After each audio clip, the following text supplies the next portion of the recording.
Assalamualaikum warahmatullahi wabarakatuh. Perkenalkan, nama saya Lutfiani Haya dari Prodi Akuntansi.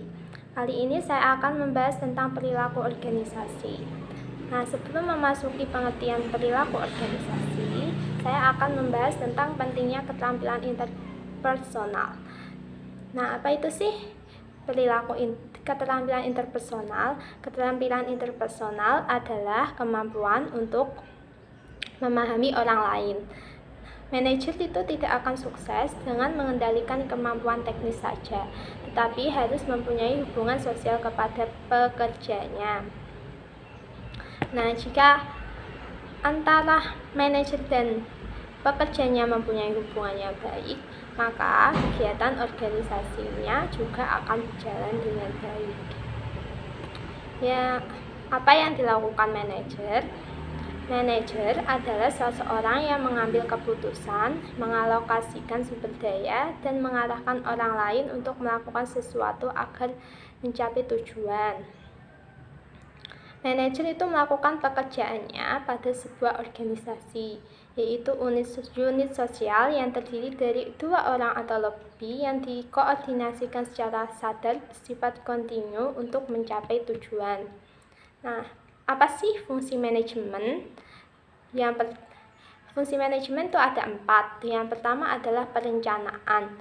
Nah, perencanaan itu berarti manajer itu mendefinisikan tujuan, menyusun strategi, dan mengembangkan serangkaian rencana. Yang kedua adalah pengorganisasian. Manajer itu harus merancang struktur organisasi perusahaan. Yang ketiga adalah kepemimpinan. Manajer itu bertugas mengarahkan dan mengkoordinasikan orang-orang dalam organisasi. Yang keempat adalah pengendalian. Nah, agar hal-hal berjalan dengan semestinya, manajer itu harus mengawasi kinerja organisasi dan membandingkan dengan tujuan sebelumnya. Peran manajemen yang pertama adalah interpersonal.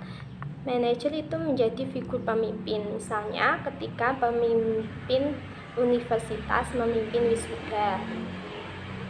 Manajer itu sebagai pemimpin ketika melatih, merekrut, memotivasi, dan mendisiplinkan pekerja. Manajer menjadi perantara ketika menghubungi pihak lain untuk memperoleh informasi. Yang kedua adalah informasional, yaitu bertugas menjadi pengawas, yaitu memperoleh informasi di luar organisasi, mempelajari selera masyarakat, dan apa yang mungkin sedang direncanakan pesaing. Yang kedua adalah penyebar, yaitu penyalur untuk memberikan informasi kepada pekerja. Kemudian juru bicara, mewakili organisasi kepada pihak luar. Selanjutnya adalah memutuskan, yaitu diantaranya adalah wirausaha, yaitu mengawali pembuatan suatu organisasi. Pengendali gejolak, yaitu jika terjadi suatu masalah dalam organisasi, manajer harus mempunyai solusi agar gejolak tersebut terhenti. Yang kedua selanjutnya adalah pengalokasi SDM dan negosiator. Keterampilan manajemen yaitu keterampilan teknis, yaitu kemampuan dalam mengaplikasikan pengetahuan dan keterampilan khusus. Yang kedua adalah keterampilan manusia, yaitu kemampuan untuk memahami, berkomunikasi, memotivasi, dan mendukung orang lain. Yang ketiga adalah keterampilan konseptual, yaitu manajer harus memiliki kemampuan mental untuk menganalisis situasi yang kompleks. Selanjutnya adalah aktivitas manajerial efektif dibandingkan dengan efektivitas manajerial sukses. Nah, ada 4 aktivitas manajerial sih. Yang pertama adalah manajemen tradisional, yaitu pengambilan keputusan, perencanaan, dan pengendalian. Yang kedua adalah komunikasi, yaitu bertukar informasi rutin dan memproses pekerjaan administrasi. Yang ketiga adalah manajemen sumber daya manusia, yaitu memotivasi, mendisiplinkan, mengelola konflik, mengelola susunan kepegawaian, dan melatih. Yang keempat adalah jaringan, yaitu sosialisasi, politik, dan interaksi. Nah, di antara manajer yang sukses itu jaringan berkontribusi paling besar dalam kesuksesan, sedangkan aktivitas sumber daya manusia itu berkontribusi paling sedikit. Nah, di antara manajer yang efektif, komunikasi berkontribusi paling besar dan jaringan paling sedikit. Hal ini membuktikan bahwa manajer harus mengembangkan keterampilan bermasyarakat agar menjadi efektif dan efisien.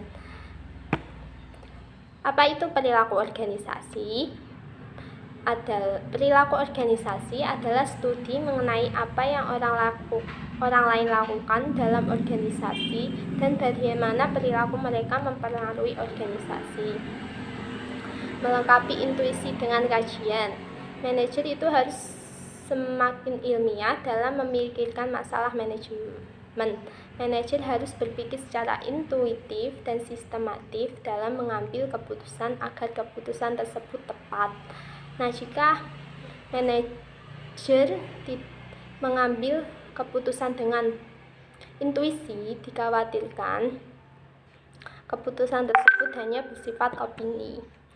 Yang 10 adalah disiplin yang berkontribusi dalam bidang perilaku organisasi. Yang pertama adalah sosiologi, yaitu ilmu yang mempelajari masyarakat. Yang kedua adalah psikologi, yaitu kontribusi mencakup pembelajaran, motivasi kepribadian, emosi, persepsi, pelatihan. 3 adalah antropologi, membantu kita memahami perbedaan dalam nilai-nilai dasar sikap psikologi sosial. Hal yang mutlak dalam organisasi, yaitu teori-teori perilaku organisasi, mencerminkan masalah subjek dengan apa yang dihadapi serta manusia itu kompleks dan rumit. Tantangan dan peluang untuk perilaku organisasi yaitu merespon tekanan ekonomi, merespon globalisasi, meningkatkan penugasan ke luar negeri, dan lain-lain. Daya tarik yang akan datang. Masukan yaitu kepribadian, struktur kelompok, dan budaya organisasi. Proses yaitu tindakan individu, kelompok, organisasi yang terlibat di dalamnya. Keluaran, kinerja tugas, perilaku kewargaan, perilaku penarikan, kohesi kelompok, penyalahgunaan kelompok, produktivitas, dan ketahanan. Sekian dari saya. Wassalamualaikum warahmatullahi wabarakatuh.